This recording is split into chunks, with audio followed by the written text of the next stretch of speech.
In the beginning was the Word, and the Word was with God, and the Word was God. This idea appears in the Bible. It appears in the ancient Vedic text. It appears in Tantra, in Ayurveda, in Buddhism. It's across all cultures, across all time, and it really points to one universal truth. The universe, one song, is a vibrational pattern. Sound is not a passive thing. It creates the universe. It organizes, it reorganizes, it structures, it transforms. Nearly every spiritual tradition teaches that sound is not just for communication. Sound is creation itself, and it shapes our consciousness. It changes our body. It directs our attention and awareness and consciousness, and it gives form to the formless.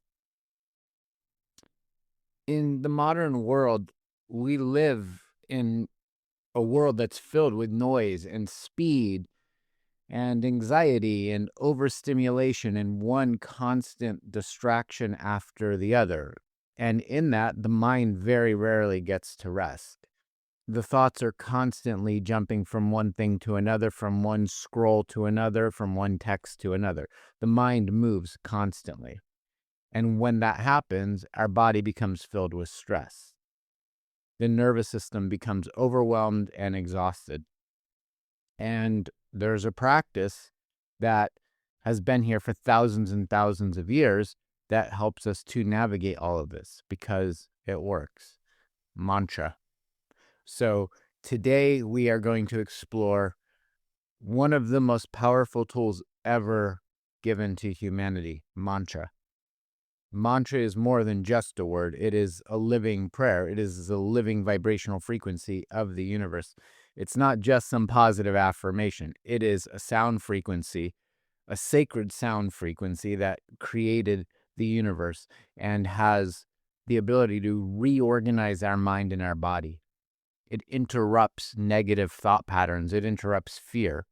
And mantras calm the insane mental turbulence. It gives the mind a one-pointed focus, awareness, and in that it can rest.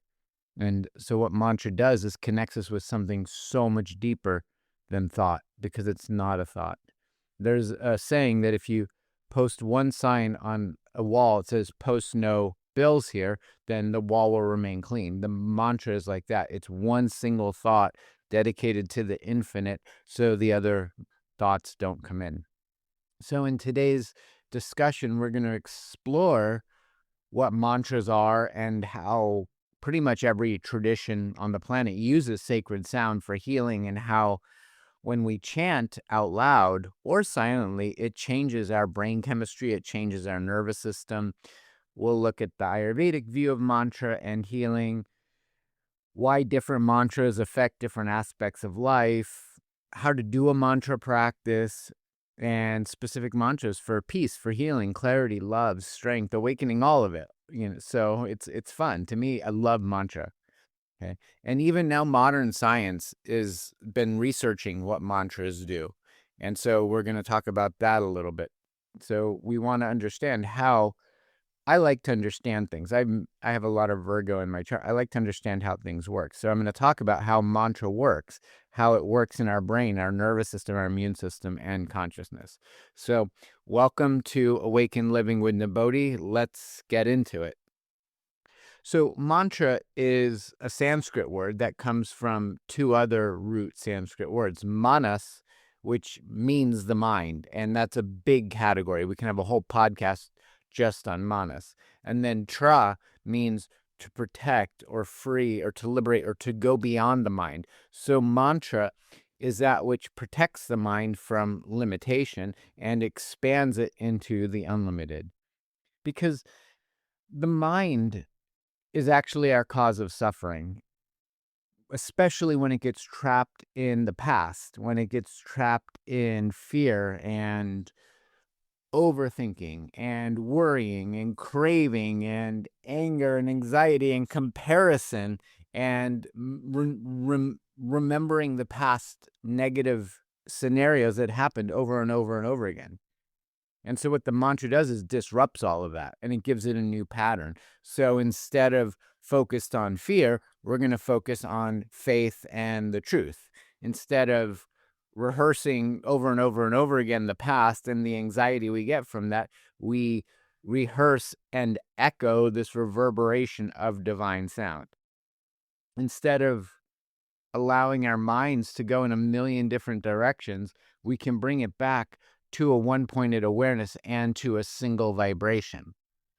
And the ancient yogic teachings tell us that every single form in this creation has a corresponding vibrational frequency. Every emotion has a frequency.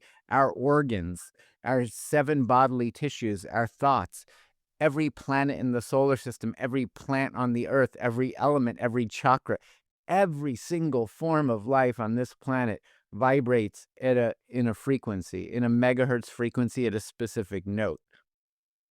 And according to the Vedic viewpoint, mantra works predominantly because sound is energy, and the whole universe is just energy. Energy shapes our consciousness. And it's really cool because modern science is now really proving this, that they have this understanding because they've identified that matter is not solid in the way that we used to think it was. And on the deepest level, the body and the world that we live in are dynamic fields of vibration and energy, vibration and light. And some places just have more or less frequency, more or less vibration, more or less light. So ultimately, mantra means a tool for the mind, a tool that eventually it creates a garden of beauty and love and peace that frees the mind from suffering.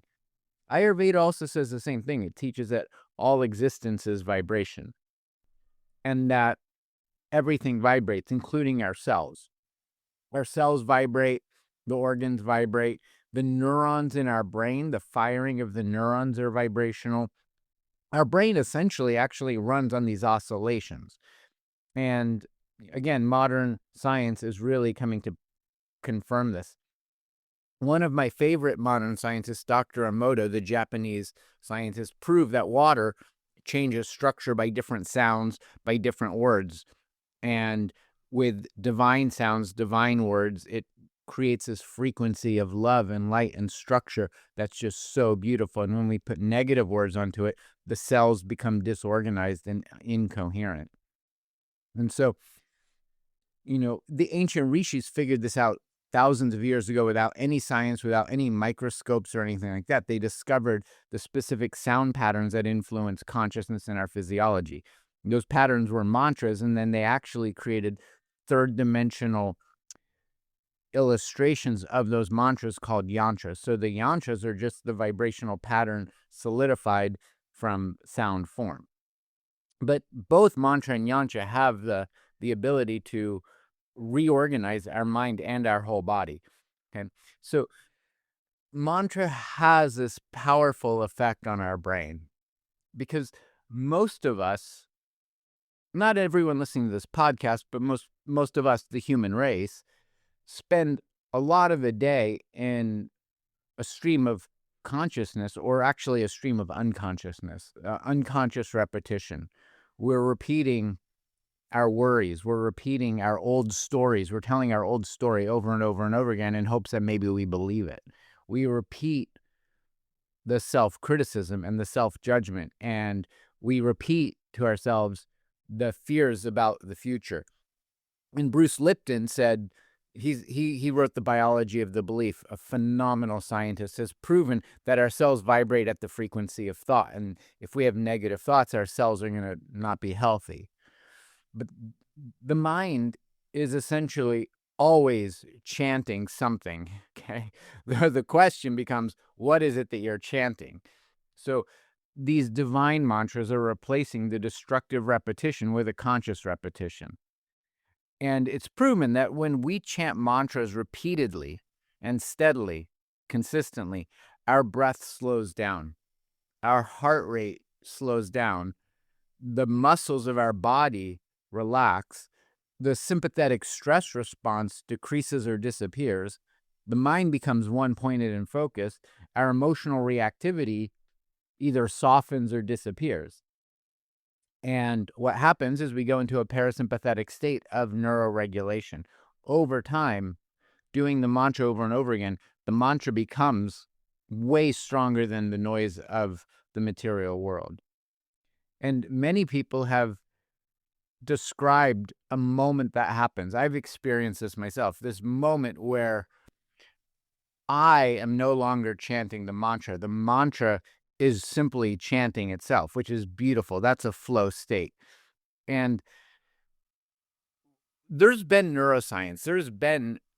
They hook up these wires to the brain. They hook up these nodes to the brain and measure the brain when it does different things. And so they've measured the brain repeating different sounds. Even neutral sounds create measurable changes in the brain. It really creates a deeper effect. There was a study using an fMRI machine, and they studied chanting Om, just AUM, Om. They studied what happens to the brain. And to me, it's fascinating because while chanting it, there was a deactivation in the amygdala, the hippocampus, and the limbic system. Those systems are the centers of the brain that are related to fear, related to our emotional reactivity, and to the stress memory, the issues being stored in the tissues. And so what that essentially means, again, Ayurveda and the rishis and yoga told us this thousands of years ago, but what this means in modern terms is that it reduces the activity in the brain stress circuit. And even more interesting, that pattern directly resembles what happens during the clinical vagus nerve stimulation, which is used to treat depression and epilepsy. Okay, that is modern neuroscience and physiology. So we can use mantra to treat depression. We can use mantra to treat epilepsy. Okay? And there was another study done on mantra meditation, doing silent repetition of mantra internally, and it showed activation of that hippocampus, which specifically governs memory and learning and emotional processing. So that is now telling us that mantra can actually do more than one thing. It can do many things, but specifically, it can quiet those stress circuits and it can strengthen our awareness circuits, which makes sense from an Ayurvedic perspective, because if we're in stress, we're in high alert.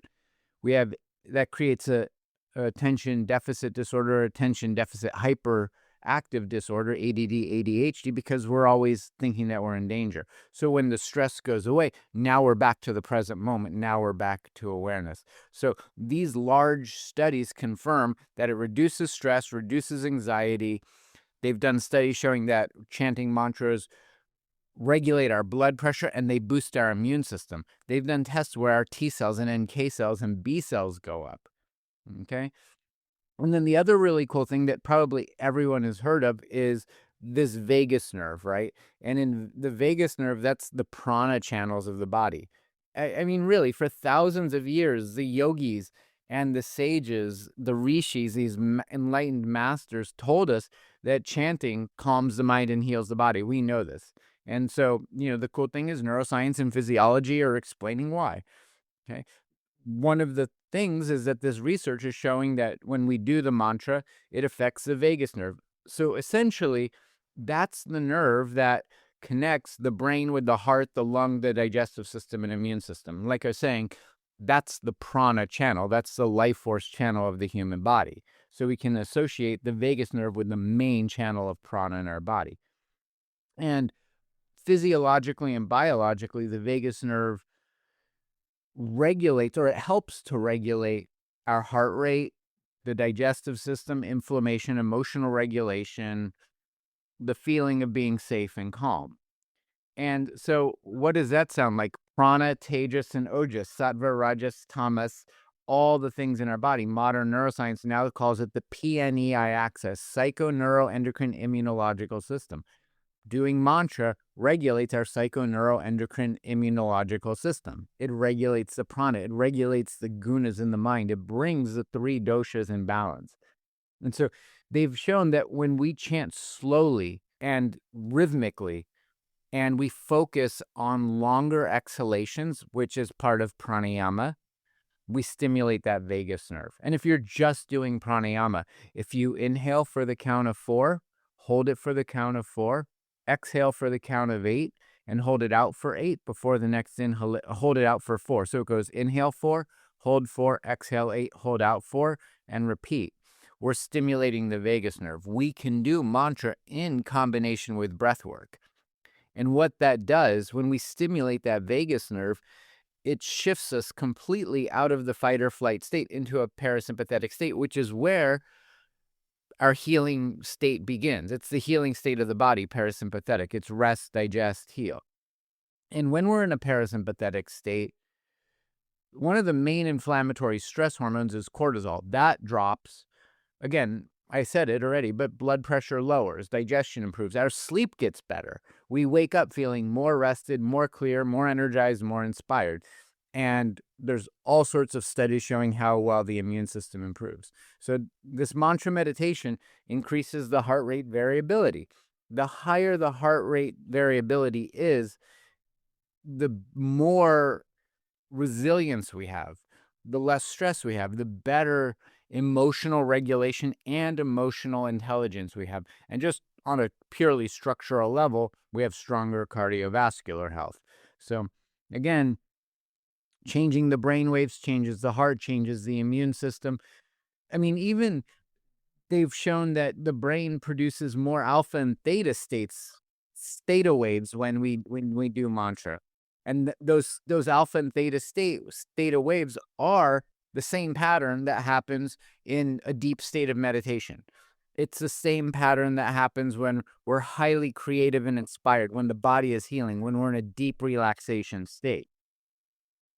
Because the brain imaging studies found that the mantra actually quiets the default mode. And so that is the part of the brain, the default mode. All these things are the part of the brain that's linked with our judgment, with our self-judgment and judgment of others, but mostly our self-judgment, our self-criticism, the rumination, and all that mental chatter.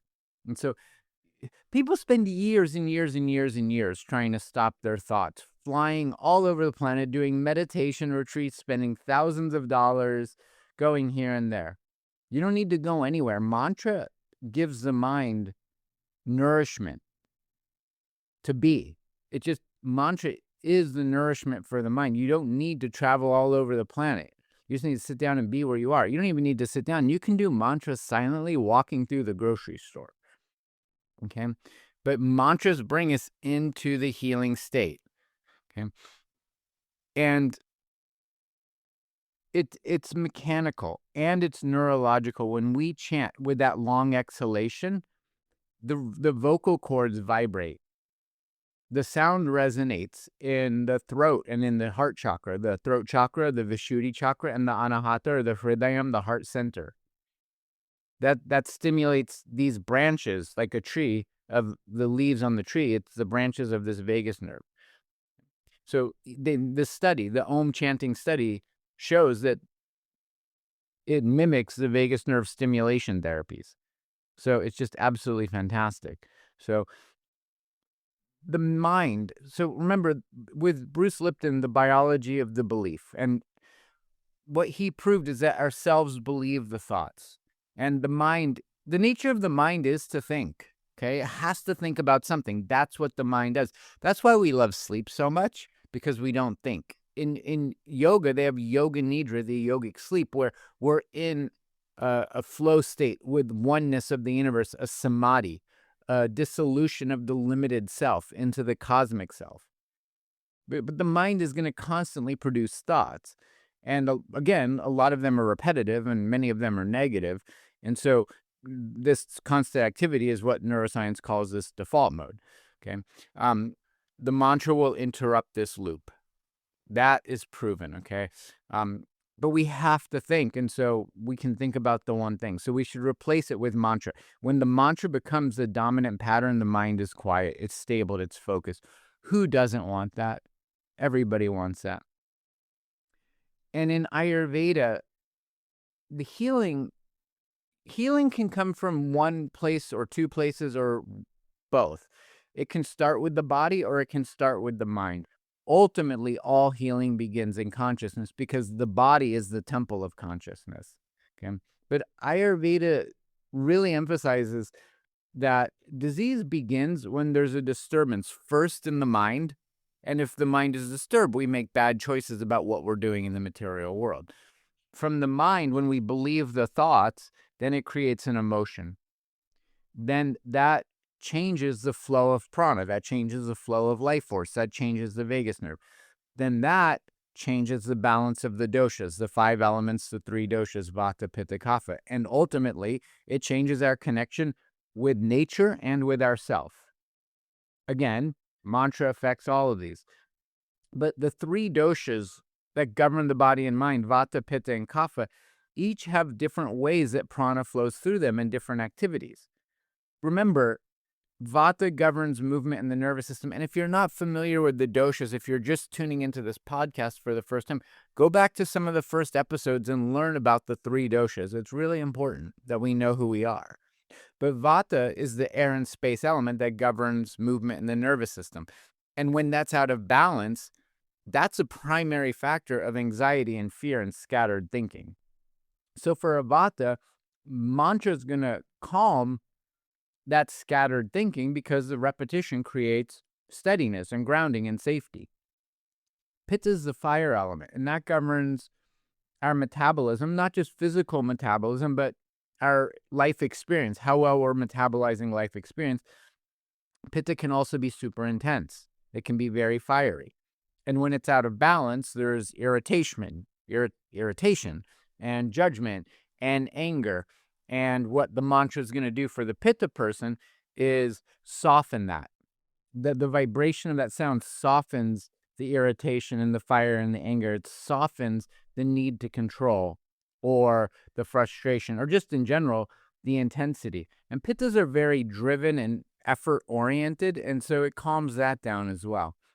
And then Kapha dosha is the water and earth element, which governs the structure and stability of the body. And when Kapha is out of balance, there's a heaviness, there's a codependency, there's an attachment, there's depression. And what mantra is going to do for the Kapha is uplift them, because chanting creates movement and inspiration and circulation and emotional openness. But overall, mantra is strengthening prana regardless of your dosha. And prana is the life force. It governs the breath, the mind, the awareness. And when prana is flowing clearly and freely, the mind is clear and free. When prana is disturbed, the mind is unstable. It's disturbed. So mantra organizes the prana to organize the body. And I said at the beginning of the talk about water, because our body and this planet is mostly water. And we actually communicate with each other. We communicate with all life through the water in our body. And water conducts vibration more efficiently than just about anything else. And so when we chant, the sound waves, those vibrational frequencies, travel through the tissues, and it affects the brain and the nervous system and the organ. And again, chanting Om produces the strongest alpha and theta brainwave states. And that is our calm awareness, our creativity, our inspiration, our emotional balance. And there's another thing. There was a study on religious chanting showing how the brain has reduced activity in the posterior cingulate cortex. And that is the part of the brain, the region of the brain that links itself to self-referential thinking and ego processing. So when we chant in devotion, in an ecstatic state, we have less activity here. That means we're not identifying with the ego, with the separateness. We're not identifying with the thoughts. That's one of the reasons why mantra creates peace. And remember the study by Emoto, like every vibration changes the water pattern. So our body literally vibrates at the frequency of thought. So what thought do you want going into your body?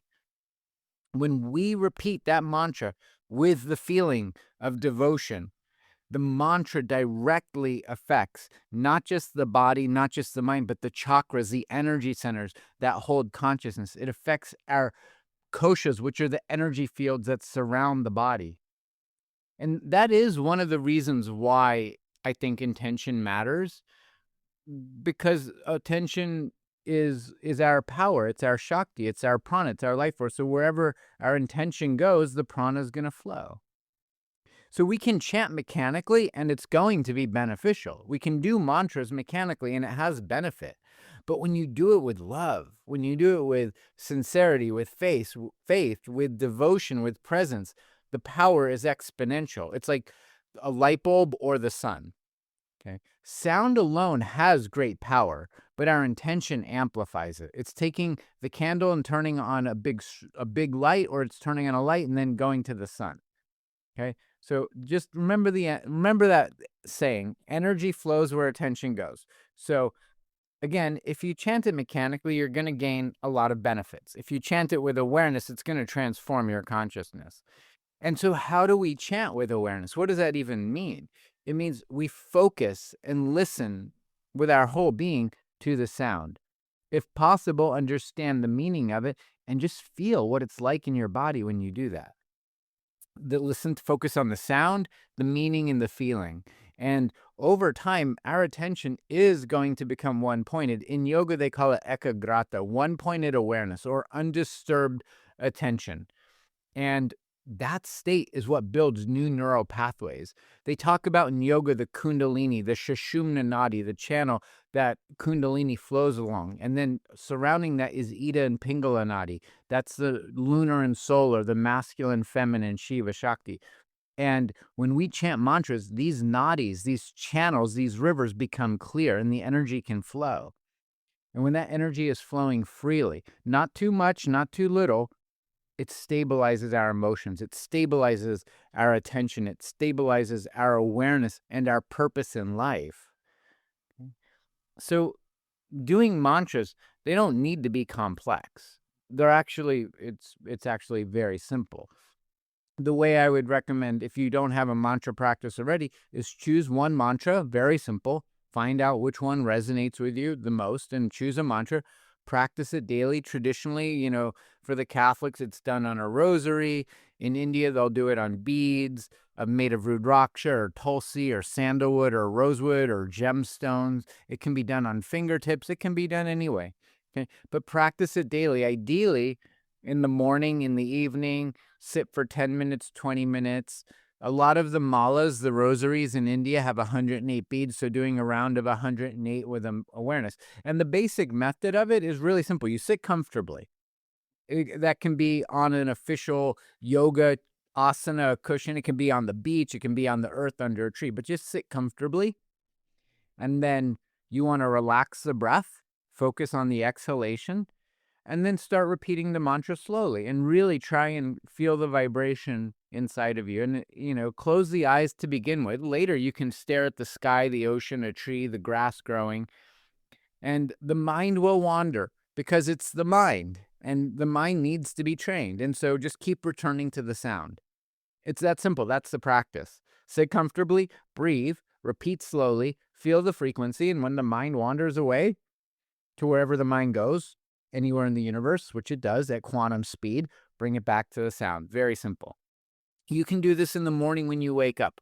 You can do this before bed. You can do this taking your shower. You can do this cooking your food, walking your dog, going to the gym, driving your car, exercising. You can do it literally during any single activity you're doing in this world, other than maybe having a business meeting where you have to talk.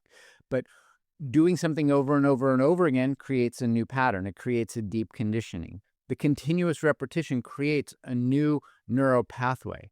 And eventually, like I was saying, the mantra becomes on its own. It repeats its own. And so Sanskrit is the original language. It's the first language written on the planet, and it's a vibrational language. It's not actually a spoken language. It's a vibrational language. And the traditional teachings say that the Sanskrit syllables were not actually invented or created by humans. They were received by enlightened masters from the universe. They heard the sound of the universe in the deep state of meditation. And so that's why Sanskrit, I believe, is so powerful, because each syllable carries a very precise energetic quality of the creative power of the universe. Just about everybody has heard of Om. Even on Seinfeld, everybody loves Raymond. They're chanting Om, right? So Om is the primordial sound. It's the easiest one to chant. It balances the entire system. Just chant Om. It can be done quietly. It can be done loudly. Okay, you can use it for centering. You can do it 9 times, 18, 27, 54, 108 times, and then sit for meditation. If we're in a sympathetic fight, freeze, fawn, or flight state, we can do it to regulate the nervous system. We can do it to have a spiritual connection. Okay. Another really powerful mantra is Om Namah Shivaya. It means I bow to the divine consciousness, which is in everyone and everything. And this is a powerful mantra for purifying the subtle nervous system, for purifying the koshas, the chakras. It can be used in healing work. Om Namah Shivaya, I bow to the supreme consciousness. Doing this also, it helps us to let go of the past. It helps us to let go of attachments and expectations. It's a very transformative mantra. It leads to inner peace. It can lead to a spiritual awakening. In India, in the north and the south, they use Om Namah Shivaya as a greeting. Everyone's heard of Namaste. I bow to the place where we are one.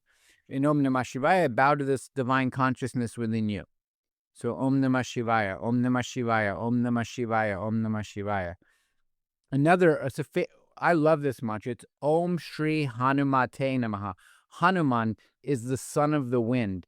He's a powerful being who was a servant of the divine God Ram, and he incarnated to do loving service, devotional service, and he's representing strength and courage and faith and devotion, and his mantra provides protection and helps us to overcome fear and to release negativity. So Hanuman, when we need courage, when we need strength, we can pray to Hanuman. Om Shri Hanumate Namaha. Om Shri Hanumate Namaha.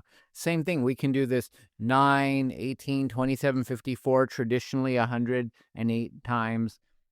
And then another really fun mantra is for creativity or writing, music, artists, poets. If you're a teacher, if you're trying to get more mental clarity or memory, it's to the goddess Saraswati, who's the goddess of speech and learning and wisdom and music and beauty and art. So her mantra is Om Aim Saraswatiye Namaha. Om Aim Saraswatiye Namaha. And these mantras can just be repeated over and over and over again.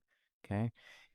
If you're in lack consciousness, if you're seeking abundance, if you're seeking the beauty in the world, you want to see the beauty in the world, you want to see the beauty in yourself, you want to increase your gratitude, or you need support, you need financial support, material support. The goddess Lakshmi is the goddess of wealth and beauty and abundance. So we can pray to the goddess Lakshmi. Om Shri, Shri is great, and so is Maha. Om Shri Maha Lakshmiye Namaha. Om Shri Maha Lakshmiye Namaha. Om Shri Maha Lakshmiye Namaha. Another mantra that's chanted all over India is called the Mahamrityunjaya mantra. And this is the most revered mantra for healing. In the whole Vedic tradition, this is what's chanted when we're trying to heal an illness, when we're facing fear, if we're afraid of death, if we're afraid of anything, actually. If we're trying to let go of the old identity, if we're trying to let go of the body and when we're preparing to die, if we've had loss, if someone we love has died and we have loss, or if we're trying to just remember our eternal nature, this mantra is a very powerful mantra. And it's a longer mantra. You can listen to it. If you go on Spotify or Apple Music or YouTube, you can get the words to these mantras and you can learn how to chant them. But it's called the Mahamrityunjaya mantra. And it says, Om Trayambakam Yajamahe Sugantim Pushti Vardhanam Urvarukamiva Bandhanat Mrityor mukshi amamritat. It's, may I be detached from this material world. Maybe I be detached like a cucumber being cut from the vine. May I be in pure witness consciousness. May I be in pure love consciousness. And may I heal from all afflictions, the affliction of the ego and the affliction of the material world. We want to do that slowly, repetitively. Gayatri mantra. That's the prayer of the sun. That's the prayer of the self, the illumination of the self. That's used so we can gain wisdom about who we truly are, how we can remove the darkness with the light. We can gain clarity, that spiritual insight. It illuminates the intellect. It enhances our mental clarity. It's used to create this higher awakening, this awakening of the higher mind. And so that's typically also done during the Surya Namaskar practice, the sun salutations. But the Gayatri mantra, that can also be found throughout the internet. Om Bhur Bhuva Swaha Tat Savitur Varenyam Bargo Devasya Dhimahi Dhiyo Yona Prachodayat. If you like more of the Buddhist tradition, they have Om Mani Padme Hum or Om Vajraguru Padma Siddhi Hum. These are to awaken compassion, to calm our emotional suffering, and to awaken that Buddha heart, that metta. So every mantra carries a different energetic frequency and if different energetic signature of the universe. So there's thousands of mantras. Go on the internet, go into a mantra book, and find the mantra that resonates most to you and practice that one. Choose one that resonates and practice it over and over again. And if you're a healer, if you're doing healing work, there's mantras for the chakras. Each chakra is associated with a mantra as well. And I'm not going to go over all of those today. If you're actually interested in learning those, you can message me and we can even have a mantra class, or I can teach you the mantras for the chakras if you're interested in using them for healing. In Ayurveda, we do marma therapy. That's Ayurvedic acupressure, and mantras are often chanted while doing those points, stimulating the prana points of consciousness on the body. But Om ultimately is the highest mantra. It's the simplest and it's the highest. Okay. And I've heard many people tell that they think that they already need to be perfect to do spiritual practice. The spiritual practice is to remind us that we're already perfect, that we should live on purpose and that we're already perfect. And that what the spiritual practices do is remove all the cobwebs on our mind that prevent us from seeing the sun, remove the dust from the mirror. The spiritual practices are the divine sweeper sweeping away the dust that is clogging our third eye vision. So you don't need to be perfect to do spiritual practice. Okay? You need consistency. So even just doing 10 minutes a day of one mantra at the same time, the same place each day, it creates this rhythm, this pattern, this sacredness to it. And really, I do recommend starting the day that way, because if you get up before the sunrise or with the sun, that's when the mind is actually the quietest. As the sun gets higher and the day progresses, the mind gets more active. So starting the day, training the mind, and then finishing the day, training the mind. And that also helps for a great night's sleep. Anytime works. Again, anytime works. But again, I recommend doing a simple practice every day. If you can start the day that way, finish the day that way, it's great. Sit comfortably, take 3 or 4 slow, deep breaths, pick your mantra, repeat it for 5 minutes, 10 minutes, 20 minutes, and then sit in silence for 2 or 3 minutes afterwards and just feel. Just notice how you feel. The mind will come back. Don't worry about it. What the mantra is going to help us do is start witnessing the mind. You start witnessing the thoughts, and you just watch them with amusement. We don't bind any importance to them after some time. And so if you want to use a mala bead with 108 beads or 54. You can do it twice. Some people use timers. You can do it out loud. You can do it with a quiet whisper. You can do silent repetitions. Really, there's no right or wrong way to do it, except maybe not doing it all might be the wrong way, because you're not getting any benefit from not doing it. But again, chant while walking, chant while cooking, chant while driving, taking your bath, looking at the ocean, sitting under the tree, whatever activity you're doing your yoga practice, doing Tai Chi, Qi Gong. The rishis in the ancient texts do recommend a few places being a little bit better than anywhere else. Nature. Nature is the best. Okay, go in the forest, go by a river or a waterfall, by the ocean, in the mountains, in a flower garden, in nature, because nature naturally regulates our nervous system. So if we're doing a mantra in nature, it's amplifying the effect of mantra. And ultimately, the best times are early morning and at sunset. Okay, so also just don't feel, some people have told me that they feel silly doing it or that they think that they're doing it wrong.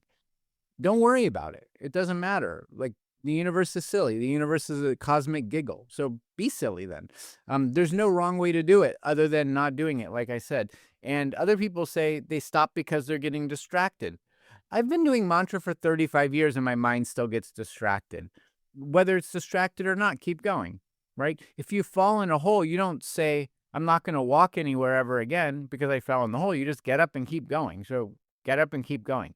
And another reason that people have told me that they've stopped doing it is they're not noticing immediate results.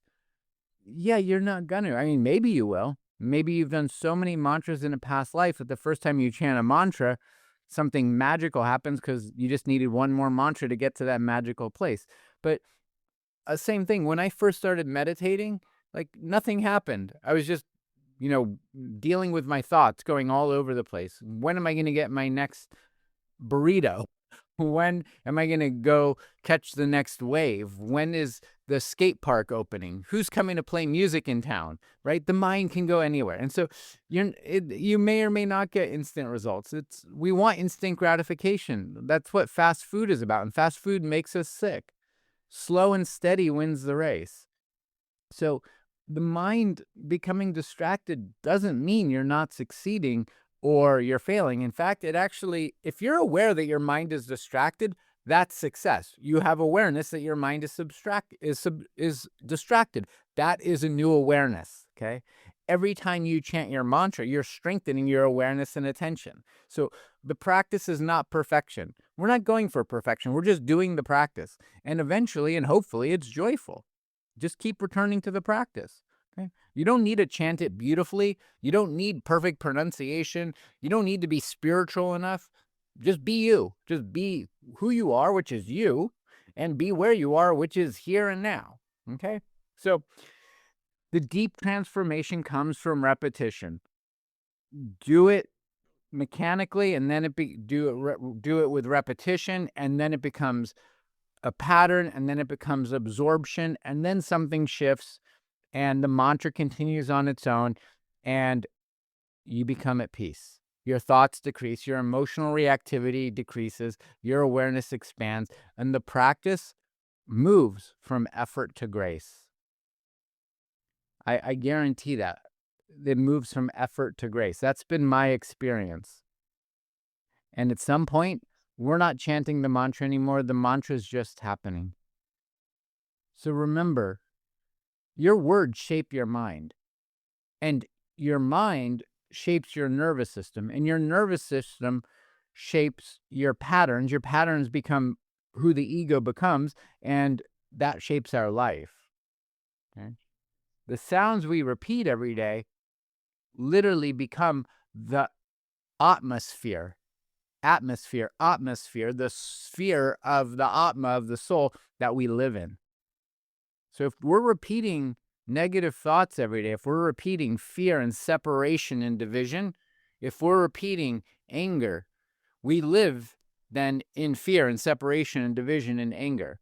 But if you repeat these sacred sounds of the universe, we begin to live in peace in the universe, in the one song, and our life becomes one note in the one song called the universe. And then we can remember who we are. Beneath all the distraction, the noise, the bills, the taxes, the obligations, we remember who we are in all of that. The rishis have another mantra, Om Tat Sat, I am that. It points to who you already are. The divine is already within you. Om Tat Sat, I am that. That's the major dictum of the Vedas. Om Tat Sat. It's reminding us who we are. It's within us. The mantra is not creating that. It's not creating truth. It is the truth. And it's simply uncovering what's already there. Okay? So this is not abstract. It's measurable. You have to try it. Just listening to the podcast about it isn't trying it. It's accessible to everyone. The rishis, the enlightened masters, brought it to the material world from the cosmos to help us. So you don't need to change your life. You don't need to go on any special diet or any fast. You just need to add one simple practice, and that's sound. Repeat it, put your attention on it, and over time, watch how this simple act will transform your inner world. And when your inner world changes, the external world changes. So if you take one mantra from this episode, find one, repeat it, let it move through you, let it steady your mind, let it open your heart. Okay? Let it live inside your heart. And let that stay with you throughout your life. Thank you so much for joining me today. I hope you found this interesting, inspiring. Hopefully you want to go out and chant some mantras. And if you're not already subscribed to Awaken Living with Nibodhi, please subscribe, like it, leave comments, leave feedback, leave a review, share it with your friends, and fill your hearts with love and express it in everything you do. Every thought, every word, every action. Before you go, if you've been curious about Ayurveda and want to actually understand your body and start applying it into your daily life, I built the complete Ayurveda course for exactly that. It contains more than 30 years of education and practice distilled into 50 lessons, with over 10 hours of content, guided meditations, personalized assessments, and so much more.